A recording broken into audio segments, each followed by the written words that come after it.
اماں اور ابا دونوں ہی مجھ سے محبت کرتے تھے۔ ابا ہر فرمائش پوری کرتے اور پیار جتاتے۔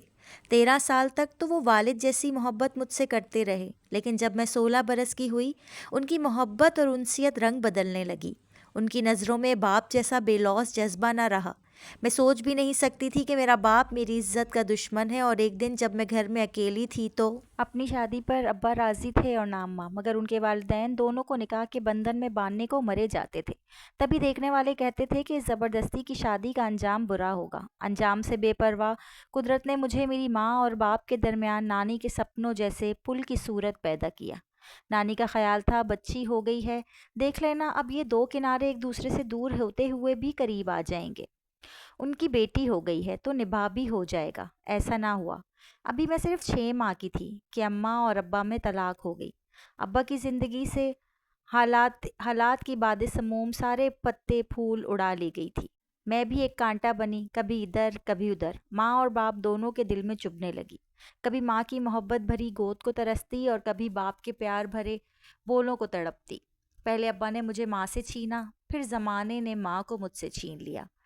جن دنوں اماں کو طلاق ہوئی وہ 17 برس کی تھی، خوبصورت تھی، کیسے گھر بٹھائی جا سکتی تھی۔ ان کی دوبارہ شادی کر دی گئی اور میری ماں کا گھر آباد ہو گیا۔ نانا نانی کو سکون ملا، مگر میری دنیا تو پھر بھی برباد ہی رہی۔ جب دوسرے بچوں کو اپنی ماؤں سے لپٹتے دیکھتی، دل میں ایک ہوک سی اٹھتی۔ ادھر ادھر گلیوں میں بھٹکا کرتی، وہ راستے تلاش کرتی جن پر چل کر میں ماں کے پاس پہنچ جاؤں، مگر وہ راستے مجھے نہ ملے کہ وہ سب کھو چکے تھے۔ مل بھی جاتے تو میں ان پر چل نہ سکتی تھی کہ ابا کی تحویل میں تھی۔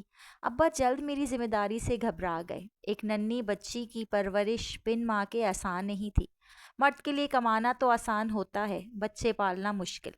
ابا نے میری نانی سے التجا کی کہ مجھے گود لے لیں۔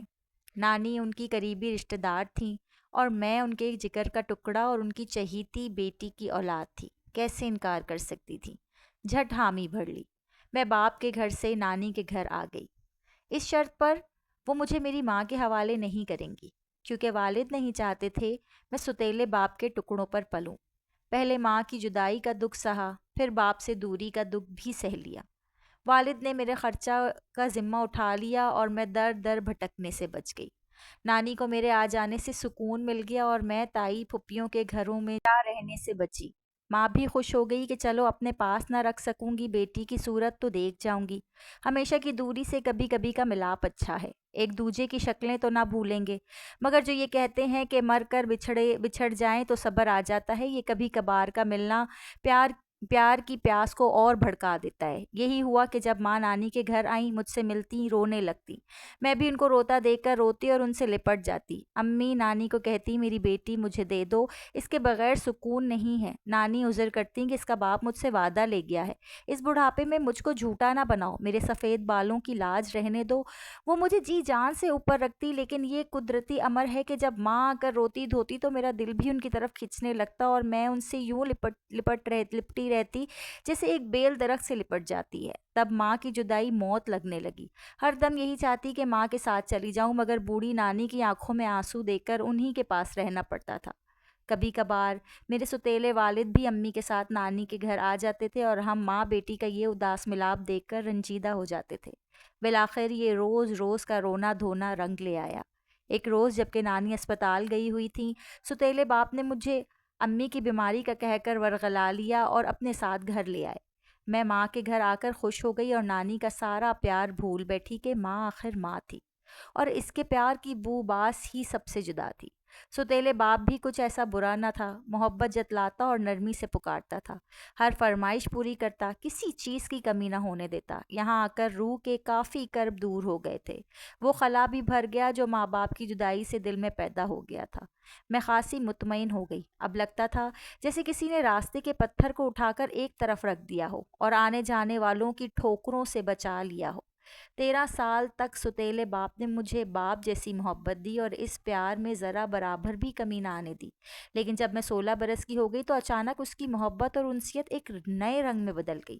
اب اس کی نظروں میں باپ کا سے بے لوث جذبہ نہ رہا، جیسے وہ کسی دوسری سوچ میں غرق رہنے لگا ہو۔ اس کے چہرے پر کوئی اور ہی تاثر ابھر آیا تھا۔ اب مجھے اس شخص سے ڈر آنے لگا، اس کی طرف دیکھنے سے خوف محسوس ہوتا اور کبھی کبھی تو اس کی گہری آنکھوں سے جھرجھری آ جاتی۔ وہ گھر جو پہلے میرے لیے چمن جیسا تھا، جہاں میں ایک کومل کلی کی طرح کھلی رہتی تھی، اب وہی گھر مجھ کو ایک اندھیرا اور سنسان ویرانہ لگنے لگا تھا۔ ایک روز جب امی پڑوس میں گئی ہوئی تھی، میں اکیلی بیٹھی سبزی بنا رہی تھی کہ میرا یہ نام نہاد باپ آ گیا۔ مجھ کو تنہا دیکھ کر اس کے لبوں پر مسکراہٹ پھیل گئی۔ میں نے اس کی جانب دیکھا، اس کا چہرہ مجھے ایسا نظر آیا کہ میرے منہ سے چیخ نکل گئی۔ اس کی نگاہوں میں بھیڑیے جیسی جھپٹ تھی۔ سوچا در کھول کر نکل بھاگوں کہ خدا کو مجھ پر ترس آ گیا۔ اسی وقت میری ماں آ گئی۔ ماں نے مجھے ڈرا سہما دیکھا تو ان کی چھٹی حس بیدار ہو گئی۔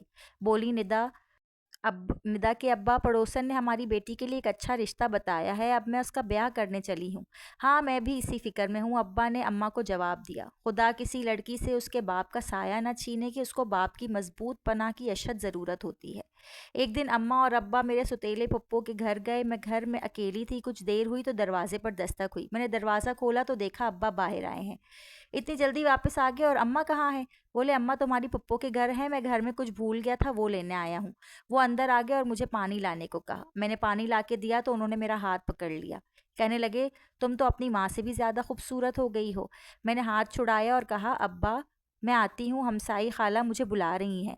بولے، رکو، یہ لو کچھ پیسے، تمہیں ضرورت ہوگی، کسی دن اپنی اماں کے ساتھ بازار جا کر کپڑے وغیرہ لے آنا۔ میں نے کہا، نہیں، اماں کے پاس پیسے ہیں، وہ مجھے کپڑے لا دیں گی۔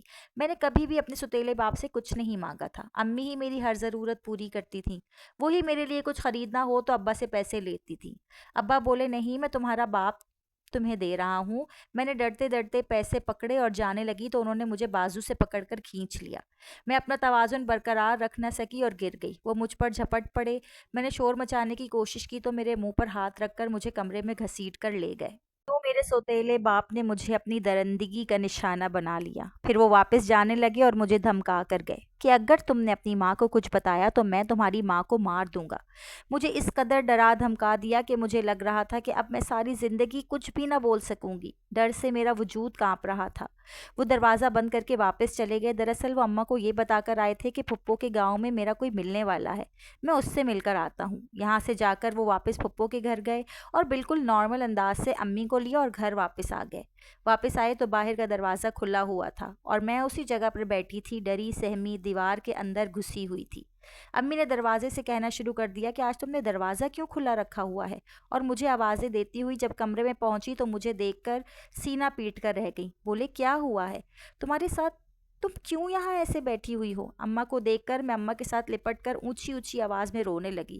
اماں اور گھبرا گئیں اور مجھے سینے سے لگا کر خود بھی رونے لگی۔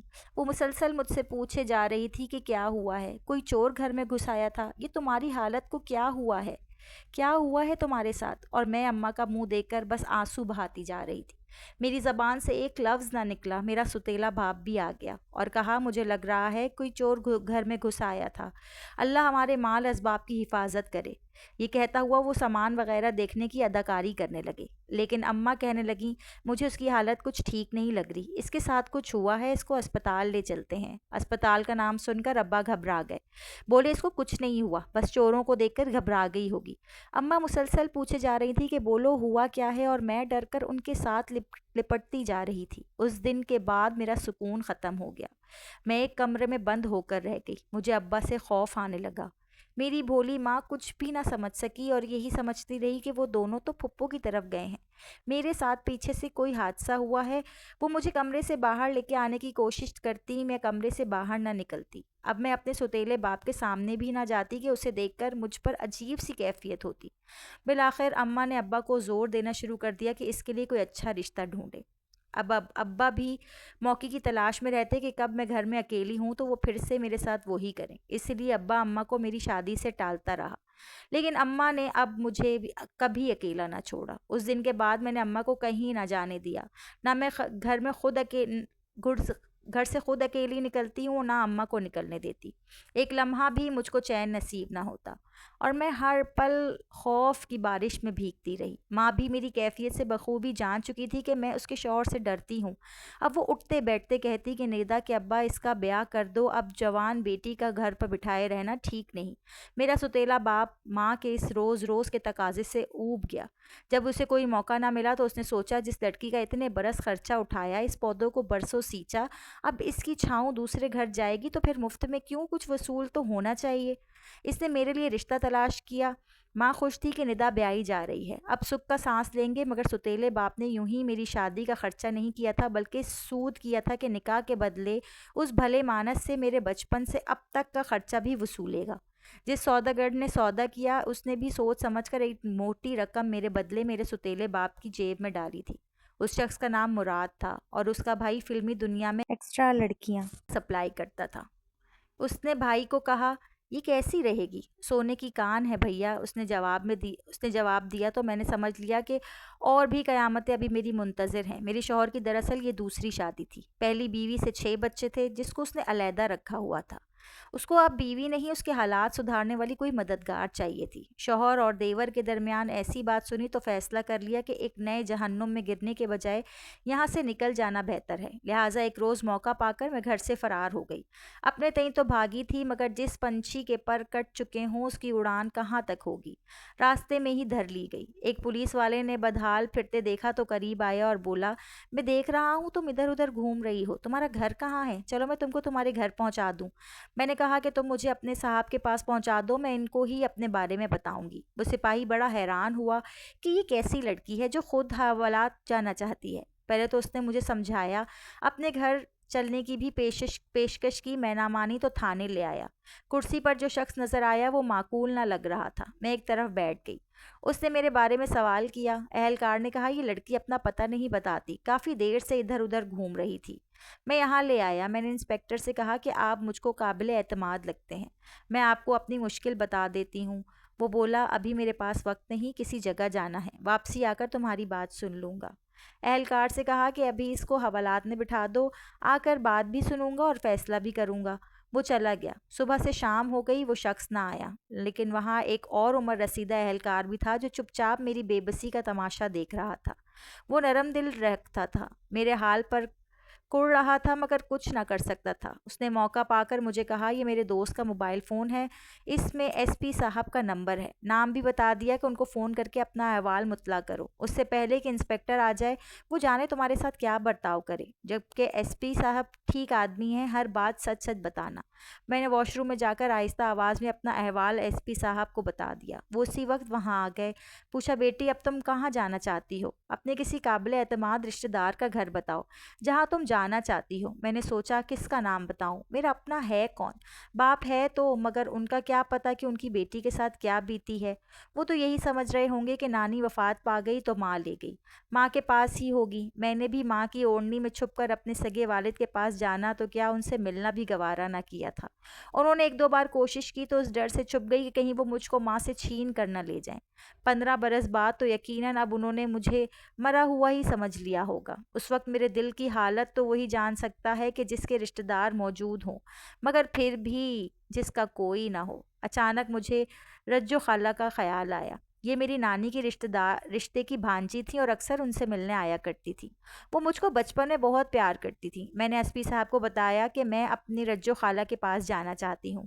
انہوں نے نمبر پوچھا، مجھے ان کا نمبر معلوم نہ تھا، مگر نانی کے گھر پچھلی گلی میں ان کا گھر معلوم تھا۔